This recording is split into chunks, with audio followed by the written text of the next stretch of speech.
ইসলাম একটি পূর্ণাঙ্গ জীবন ব্যবস্থা। পূর্ণাঙ্গ মানে একেবারে A to Z। এখানে কোনো ফাঁকি নেই, এখানে কোনো স্পেস নেই যেই ব্যাপারে ইসলাম কথা বলেনি। প্রতিটি জীবনের একদম জন্ম থেকে শুরু করে মৃত্যু পর্যন্ত এবং মৃত্যু পরবর্তী জীবন কিভাবে চালাতে হবে, কিভাবে কাটালে পরবর্তী জীবনে সফলতা লাভ করা যাবে, এর প্রতিটি ধাপ, প্রতিটি স্টেপ, প্রতিটি মুহূর্ত কিভাবে চলতে হবে সে ব্যাপারে ইসলাম আমাদেরকে পথ নির্দেশনা দেয়। তো ইসলামের এই নির্দেশনার ভেতরের একটি বড় অংশ হচ্ছে সমাজ।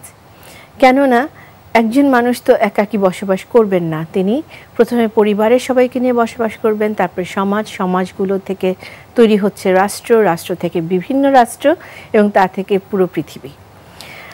এখন একজন মানুষ, একজন ব্যক্তি যখন তিনি নিজের উন্নতি চাইছেন, তার মানেই হচ্ছে ইসলামী দৃষ্টিকোণ থেকে তিনি নিজের উন্নতি চাওয়ার অর্থ হলো তিনি অপরের উন্নতি চাচ্ছেন।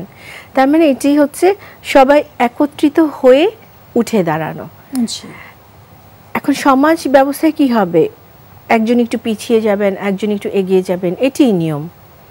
তো ইসলামী জীবন ব্যবস্থায় সমাজের গুরুত্ব এতখানি যে সম্পূর্ণ সমাজ ধরে একসাথে এগুতে হবে।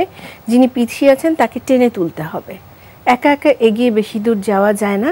ইসলামিক কনসেপ্টই তাই বলে যে এটি হচ্ছে গিয়ে একটি সমতার ধর্ম। এখানে সবাই সমান, জাতি বর্ণ গোত্র নির্বিশেষে সবাই এখানে সমান। এবং এই যে সবাই সমান, এটি একজন ব্যক্তি চরিত্রের মাধ্যমে ফুটে উঠবে। কেননা তিনি যখন নিজের দিকে তাকাবেন, তিনি তখন আশপাশ সবার দিকে তাকিয়ে তাদের সবার হাত ধরে উপরে ওঠার চেষ্টা করবেন বা উন্নতির চেষ্টা করবেন, অবশ্যই সেটি হালাল উপায়ে। এটি ইসলামী সমাজ ব্যবস্থার মূল দর্শন, যাতে কোনো পিছিয়ে থাকা জনগোষ্ঠী তৈরি না হয়। একজন খুব ভালো থাকবেন, আরেকজন খুব খারাপ থাকবেন, এটি সম্পূর্ণভাবে ইসলামের বাইরের একটি ব্যাপার। ইসলাম চায় সবাইকে সাথে নিয়ে এগুতে।